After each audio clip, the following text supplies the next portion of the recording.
Whoa. Gets even better. Have a set.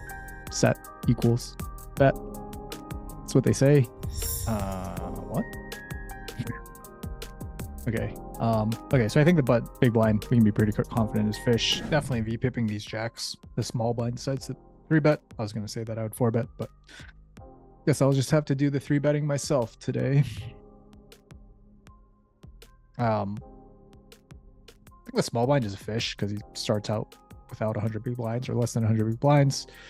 My strategy is pretty simple on these low connected boards, just checking my entire range and playing a whole bunch of check raises. Pocket jacks gonna be in my check raise range if he does stab. If he doesn't stab, gonna bet the turn. He stabs really big. I mean, guess it's not shocking from a fish. I think my only check raise size versus a stab this big is going to be jam. Can't really imagine check raising to a different size. Here we go. Fade the snap. That's always nice. Yeah, I mean, tons of hands I expect him to stack off with here. Hands like 4-5, pocket 5s, pocket 6s. Maybe even a hand like ace queen. Although like a hand like ace queen, I'm pretty indifferent to whether he decides to call or folds. Yeah, now that he's tanked this long, I'm starting to feel really good about jacks. Okay, he decides to fold. We'll be curious to see what he has there in my session review. Pop pair, kind of mid kicker, not a good kicker, not a bad kicker, just a mid kicker. He comes out with half pot. Good check call. I think this kicker is good enough to check raise, and there's a little bit of connectivity with the 4-6, so tons of draws we can call by, and tons of worse queen x, probably all at 6x. My strategy is going to be to check range on board pairing turns. Really quick check back. Do we just go for value here with our queen or let him bluff? I'm going to go for let him bluff or value own himself with worst queen x. I think he bet all his worst queen x. Probably only missed out value from his like 6x, maybe hands like pocket 7s, pocket 8s, that type of stuff. Got him. King 10 suited, pure 3-bet versus a button open. Pretty close to the bottom of our 3-betting range, but still gonna sneak in there. Okay, feels like he's loading up a 4-bet. Really hope he doesn't 4-bet because we are going to have to fold this hand if he does put a lot more money in the pot. More money than $60. Oh, he does call. Good flop. Tons of different ways you can play this. Tons of different strategies you can have on this flop texture. I think I am going to start out with a pretty big bet. I think this board texture is really wet and we can rep tons of draws. We can get called by tons of draws. Board pairing turn, really, really good. After we bet so big on the flop, we have like a little bit bigger than SPR1 on the turn. So I'm actually just going to jam here and play a 2-street game. Still targeting his bluff catchers.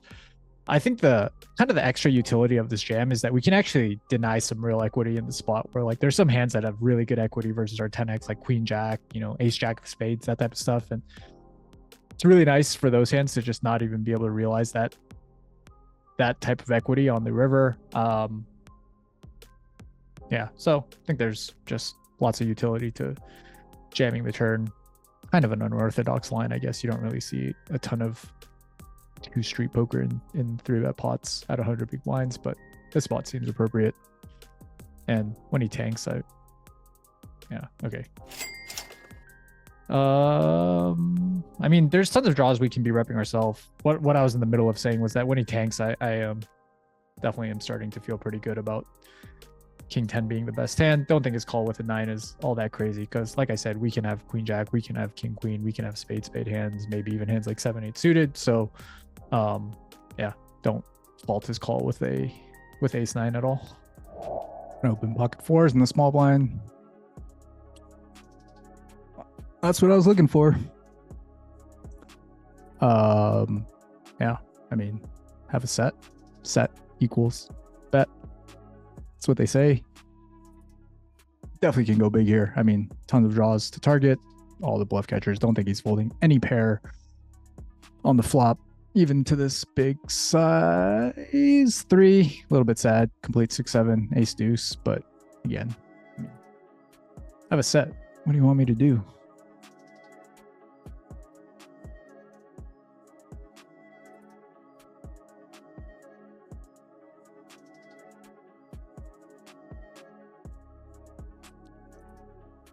A little bit of a tank and then call on the turn. Not a great river. 4-liner, flush completer.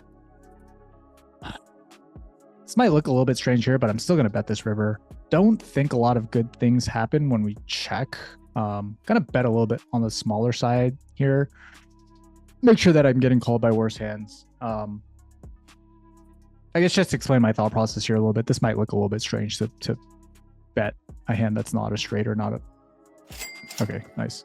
Let's just see what he had here real quick. Okay, so he decides to call with a 10. I think that's a little bit loose, but the point that I was going to make was that, like, I don't think anything really good happens when we check the river with pocket fours. Like, he just doesn't have very many natural bluffs, or any natural bluffs that I can think of once we get to the river that way. So there just isn't like any bluff induction to be had by checking pocket fours. And I don't think he value bets very many hands that are worse than pocket fours. Like the exact hand that he had, 10-8 of diamonds, for example, is just always checking back that river. Might even check back that river with hands as strong as 2-pair.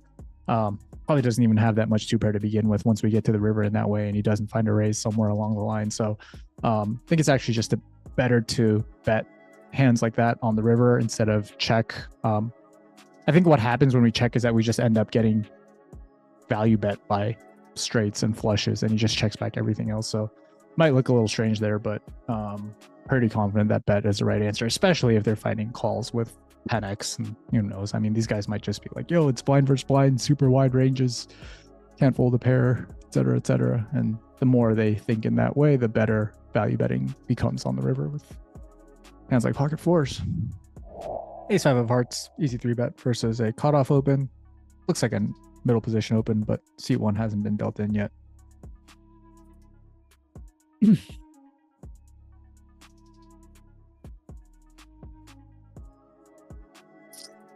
I will peel a 4-bet if he makes me. I kind of hope he doesn't make me.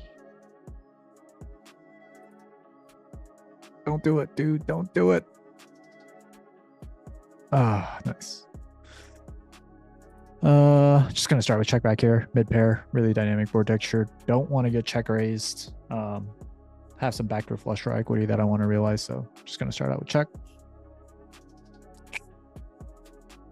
Not great. I mean, we were losing to 6s anyways, but now we also lose to 3s, I guess, and ace deuce. Don't think he should have ace deuce, but another check back here, and don't improve on the river.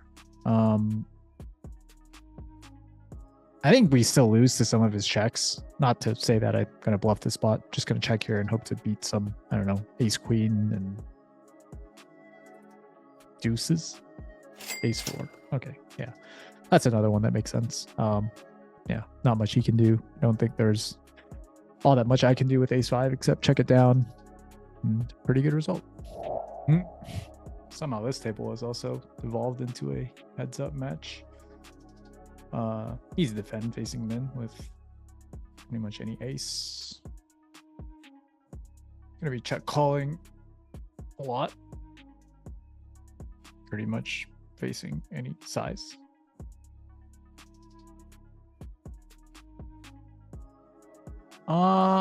Facing check back, I think the turn is pretty close between bet and check. Really nice to have some strong bluff catchers in our range that can check call here. So gonna go with the check with this hand. Expect him to bet most or start bluffing with most of his 1-spade hands. And also, I don't know, whatever other weak stuff that he might check back on the flop. I think he can still definitely have some bluffs on the river. Don't want to value on myself versus a jack. So we're going to check and see what size he decides to come with. And yeah, for $15, I'm going to see what's up.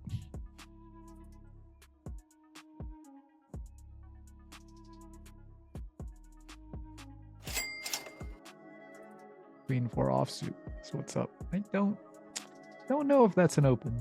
Even heads up on the button. Not gonna lie. Oh man. Pocket aces on the button. Have you ever seen a prettier sight? I guess it can get better.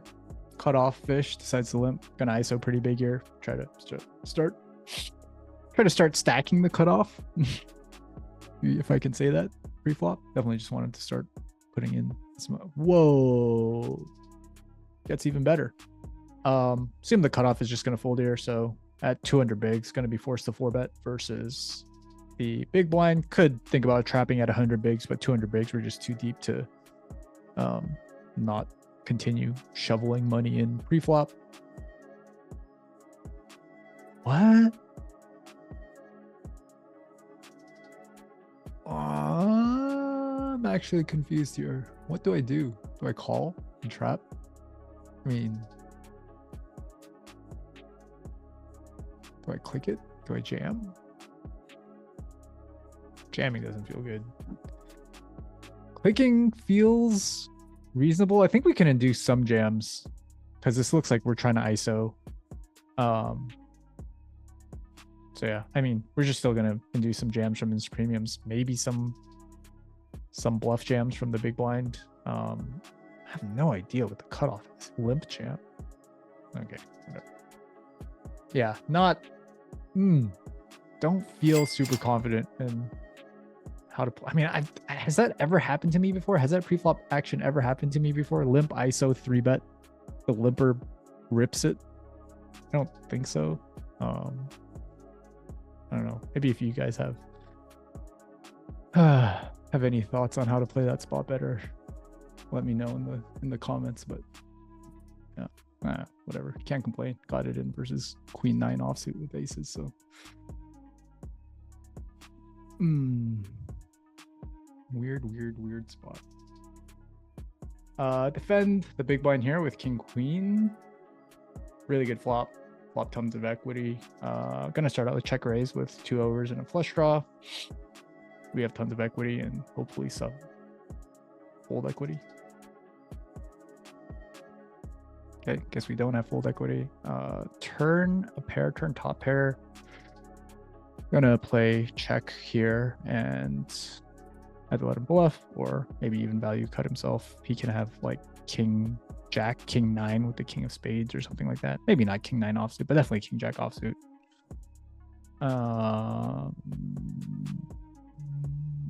Yeah, I think I just start value betting here on this river, targeting like, I don't know, we could go smallish, I guess, and target like everything down to 10x. You can have like ace 10, ace of spades, or just naked ace 10, queens, like queen 10, I guess. The speed with which he called makes me think I could have gotten more out of it. Oh, well. Yeah, he did have a king too. He had the king of spades, so probably could have gone bigger to target that exact hand, but still feel pretty good about my size. Sorry, just going to shut that table down since the game looks like it's going to break. Was just going to say, still feel pretty good about my size because I think we can still target hands that are worse than king X when we bet half pot. We can target his queen X, his 10X, that type of stuff.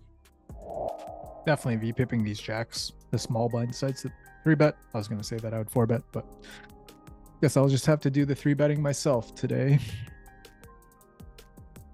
I think the small blind is a fish because he starts out without 100 big blinds or less than 100 big blinds.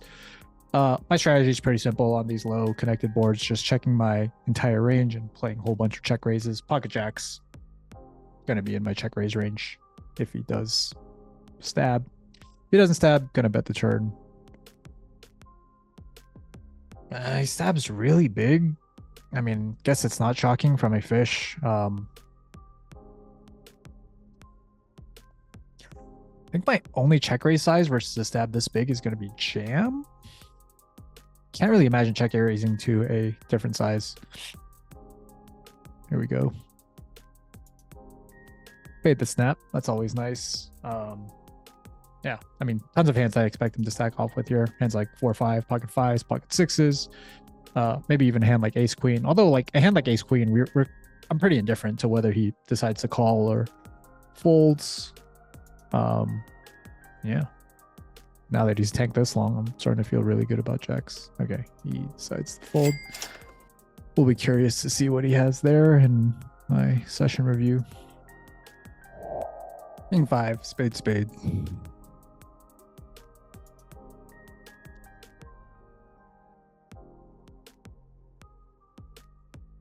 Not a good flop, not a bad flop. I mean, not a great flop. Gonna start out with a 1/3 c-bet here. This board is just so dry, so disconnected, and just, you know, generally better for my range because it's ace high, so just gonna bet my whole range. What? Okay. Okay, so I think the big blind, we can be pretty confident is fish. Just don't think that anyone should have much of a docking range on an ace high board as a pre-flop caller. This hand I think could still be the best hand on the flop, and I mean we can turn equity like this. Little bit sad that I have a 5 because I really want him to have hands like 4-5 and 3-5, but still think there's a really good chance that king eye could be the best hand when we're playing clearly versus a fish who somehow has a donking range. So I'm gonna check this one back now and just play this king eye as a bluff catcher. Really nice board pairing turn. Feel a little bit better about calling with king eye on the river if he does bet the river, and if he does check, then I feel even better about having the best hand. Hoping he checks. Yeah, don't think I'm gonna fold king eye for this price. I don't know. Not shocked to run into like ace X that takes a bet check bet line, some sort of weak ace X, but also just think he's gonna have a whole bunch of rando bluffs. So here we go. Ah. He does have a weak ace X. He got me. He got me. Queen. Cut off open. Flop mid pair. Gonna start out with check here. Could start out with the third, I guess. I mean, there's tons of hands we can get value from, but this hand doesn't need any protection, and I'd be okay with starting to do some bluffs by checking back the flop.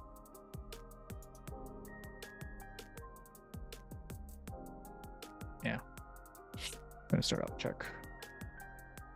Checks the turn pretty quickly. I think you definitely start betting his king X and probably most of his jack X. So gonna check back the turn one more time and try to get him to value cut himself, or hopefully just start bluffing. Honestly, don't think that there are a ton of hands that I can target for value. And okay, that was one of the hands that I thought would bet the turn mostly once the flop gets checked through. Maybe he was thinking the same thing that I was, that his hand is really only worth one straight of value. A little bit sad about that one. Definitely think I could have targeted that with a turn and river bet. So maybe miss some value there, or definitely miss some value there. Unfortunate. 7 suited. I'm gonna see a flop. Take that flop. I'll take it.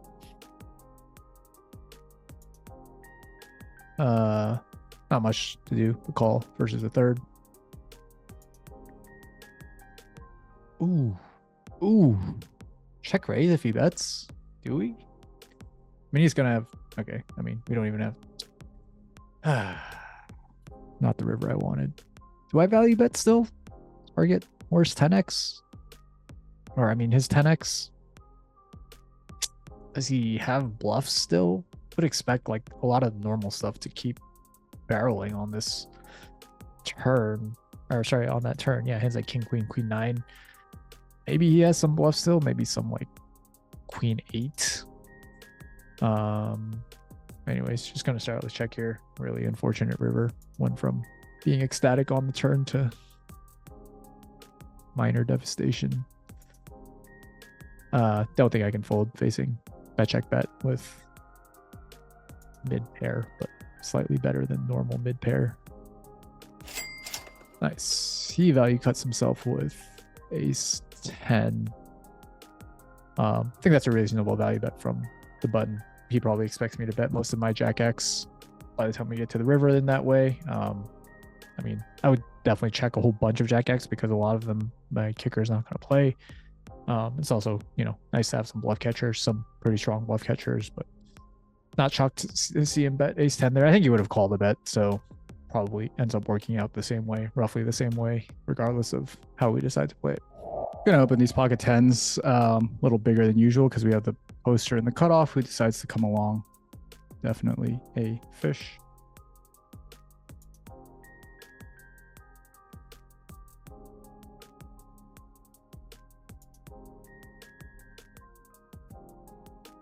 Big squeeze. 18 big blind. I guess it's not that big because I open so big and there's the caller. So maybe 18 big blinds is a little bit reasonable. First, just squeeze this size. I'm going to be playing very, very few calls. And my strategy with hands like pocket tens, pocket jacks is actually just going to be to jam.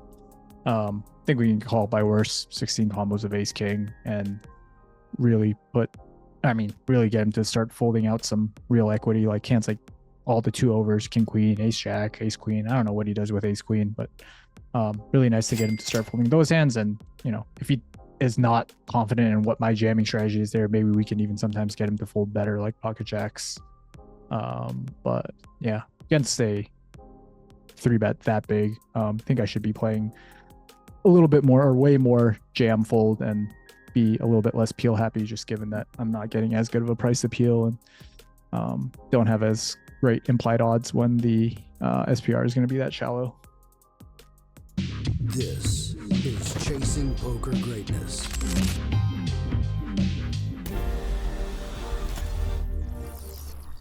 Coach Brad approved. Are you a lone wolf searching for the ultimate pack? The CPG Wolf program is a close-knit brotherhood hell-bent on one thing only: chasing poker greatness. Powered by bleeding-edge wolf strats and led by Coach Brad and his lieutenants, CPG Wolves are systematically prepared for almost any spot they'll encounter on the green felt. If you want to plug into an elite team and have a step-by-step game plan to realize your full poker potential, you can apply at cpgwolves.com. Space is limited, and the pack is only as strong as its weakest member. So only the hungriest, grittiest, and most driven will be accepted into the program. Applications are open at cpgwolves.com.